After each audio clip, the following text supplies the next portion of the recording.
Hey, how cool is that cocoa look as that awesome little top hat applique? Stick with me, I'll show you how to make it. Let's get started.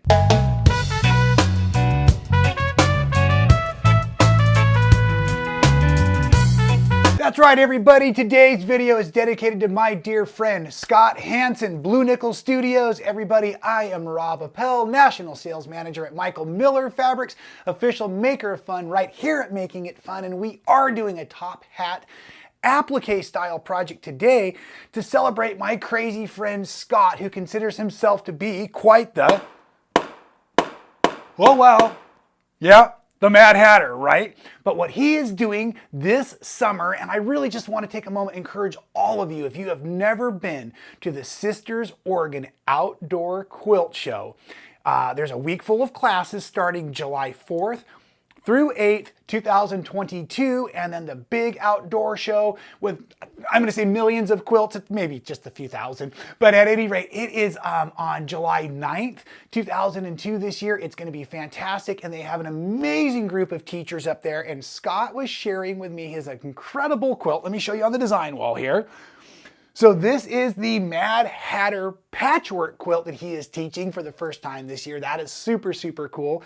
And he has several other classes on the list. So make sure you sign up fast. If you haven't checked the roster, it is Quilter's Affair. I'll have a link down below for you, but do please consider taking a class from one of these incredible instructors that you can take from in Sisters. It's one of my favorite places to teach as well, even though I will not be there this year because I'm here doing this and hoping all of you have a great time in class. So anyways, let's get into the applique.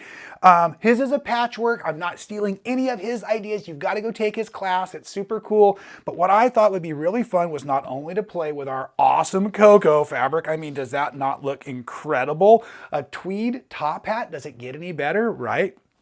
So this is a fun little print. This is one of our basics at Michael Miller. It comes in 50 shades. You can see I have a bunch of my favorite colors out here. We're making our top hat in the brown fabrics, and I'm going to use the blues and the turquoise for the little ribbon and the band here. So I did make for all of you, and this is a free pattern. Bounce into the description below and help yourself. This is our top hat applique pattern there. And I'll just show you really quickly. I did also go ahead and take a moment and create a second page where all of the pieces are just broken down for you. And what your job is going to first do is to go ahead and trace onto the rough side of the Heat and Bond Feather Light. That's my preferred fusible web. Just go ahead and trace around the outside of any of these shapes you see here.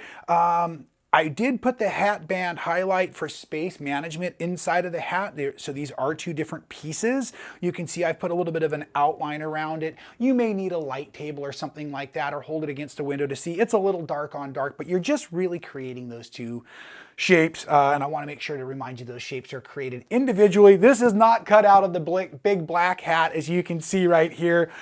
This highlight band is just this. Again, just to make it all fit on 8.5 by 11 paper so that you can all print it out. But of course, because it's free, you can make this at whatever size and as many different hats and make a really cool, fun quilt to go along kind of in the style of what Scott's doing as well. Now, I want to teach you a couple tricks if I can when it comes to applique management, pieces and parts and all that today as we dive into the project. So after we've gotten everything printed, and then I pre-cut them into individual pieces, but not cutting on the line of the tracing, I need the line to remain so that once it's been ironed to the back side, like you see here, the back side of all of our cocoa fabrics, or whatever fabric you're using, of course. Now I want to cut right on the line, because by cutting on the line, first trick to applique, no, this is the second trick to applique. The first trick to applique is use high quality fabric, because high quality fabric has a tighter thread count or thread weave. And what that's going to do is, with our raw edge not turned under applique, it's always going to have the potential to unravel or fray a bit. So the better quality fabric you use, the less it's going to unravel over time. And I just forget to say that because I'm always using Michael Miller fabrics, and it's just the best quality, really high dense cottons, especially our solids out there, and that's why I like them for applique. So at any rate, yeah, first step is choose great fabric. Second step, we're going to cut right on the line so that as we cut, the Heat and Bond or whatever fusible web starts to act like a fray block or a fray check. Now I'm using the Shark Applique cutter. This is a little rotary cutter with a 14mm wheel that I invented years ago because I love applique. And you could probably tell by the pattern pieces, I'm not the steadiest of hand when it comes to drawing, but I can cut a really nice and clean line using this little tool and holding it like a pen. You probably see in my hand, I'm not gripping it like a rotary cutter normally would be held. I'm holding it like this, like a pen, and that gives me manipulation and movement.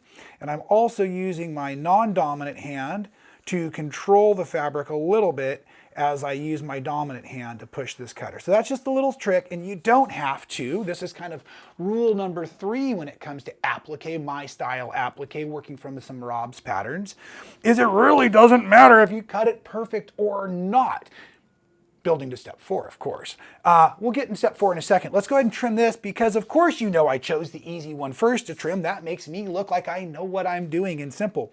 Let's handle something with some corners so I can show you another easy way again. So I'm just going to start in the middle of the long run. I'm not going to start in a tight corner. And you don't have to do it all in one motion, of course. I could come in here and I could roll off of that edge. And then I can come in here nice and tight and I can roll into it. But notice most of that movement there was within my non-dominant hand. So if you don't already have one of these Shark cutters, of course I'm promoting it today. I love it. I've got them in stock. You can get them on my website, but please check with your local quilt shops, your local retailers, and see if they're carrying them too, because this is one of those products that I really would love to see everybody have in their shops. But if you can't find it, robappell.com has plenty in stock today. All right, so at any rate, now we've cut out the pieces we've needed. I've cut out my other pieces before. I'm going to now go ahead and work with my fusible web, my parts and my pieces onto my cotton couture background, but I really want to be able to build this all in one place, all in one location. So I'm going to work with it just on the edge here of the ironing board because I want to be able to iron it without moving. That's kind of trick number 4, I guess. Now, the fusible web is going to have a good bond to it, so sometimes you can get into the corners and you can kind of peel or roll away at the edge. And as I grab this and I start to slowly pull back, I want to make sure there's a lot of shine or a lot of sheen. That's the glue on the back of the applique piece. So as I'm rolling this through, I can tell that all of the glue is nicely on the top hat itself and not being left behind on the paper. If ever you see it being left behind on the paper, stop. Touch it briefly with the iron, but the more you iron this stuff, the more it's working, and so it can actually work too much and exhaust itself and not stick like we really need it to. So now let's bring in our example that's finished first, because there's a couple things I really want to point out, which is, oops, let me pull this back. The point here, this band, the ribbon on the hat is always wider than the hat itself, right? Because it's going around the outside of the hat. So one of the art tricks we're going to use today is we're going to go through and we're going to make sure that we have the width and the proportions correct, but I'm also going to teach you how to hide the pieces as we go so that everything looks nice and clean, even though maybe the pieces were traced or cut a little sloppy. So that's the next step we're going to look for as we come in here. So we do need to get all of the pieces off, or all the paper off the pieces.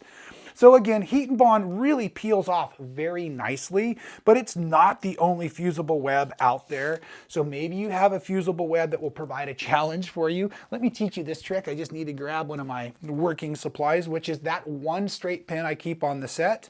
So sometimes it's hard to get it to the paper to peel off. So you can do what's called scoring. So you can hopefully hear that, dragging that pin along. I'm folding it. So if you had an old school sticker, a lot of times if you'd get a sticker, it would have a slit in the back.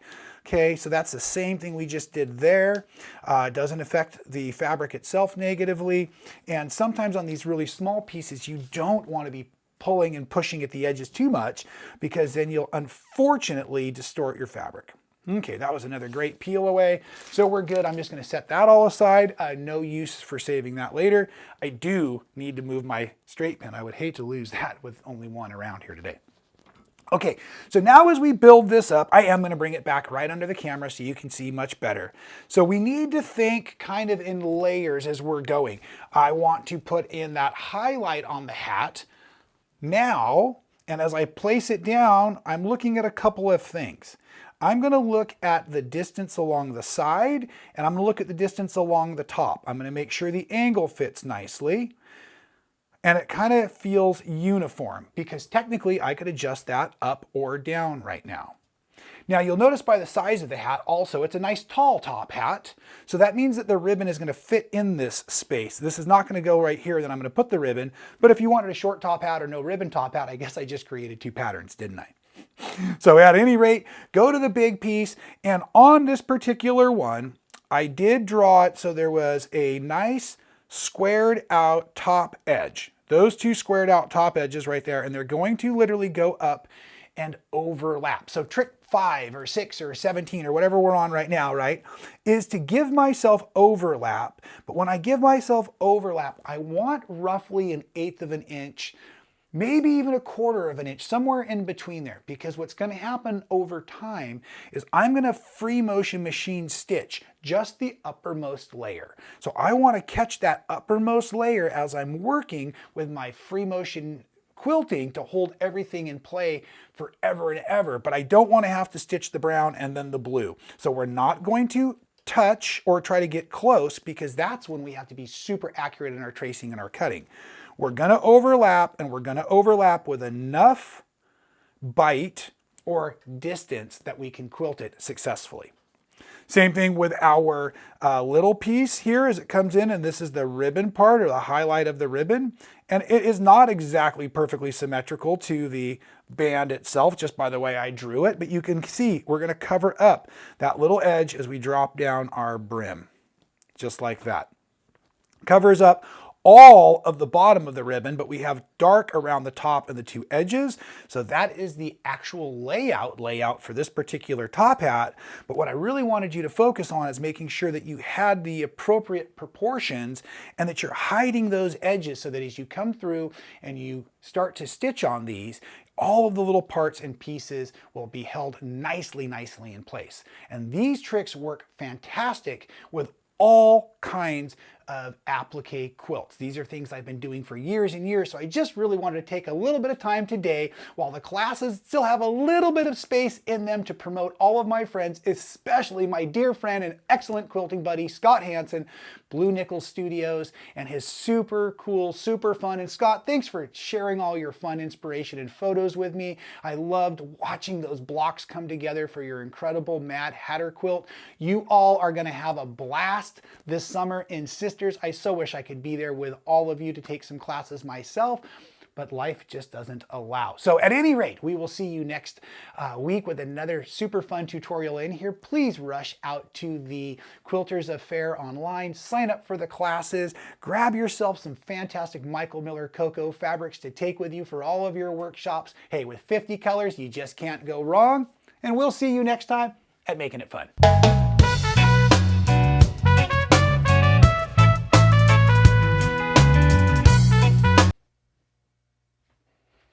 Wow, you are still there. Thanks for sticking with me till the end of the video. I know, I get a little long-winded sometimes. But if you did enjoy today's video, make sure you check out a few of the other ones we've created. I think they're terrific. And of course, please subscribe to the channel. Make sure you hit the little bell to be notified. I don't want you to miss a moment of the fun. Stay safe and happy sewing.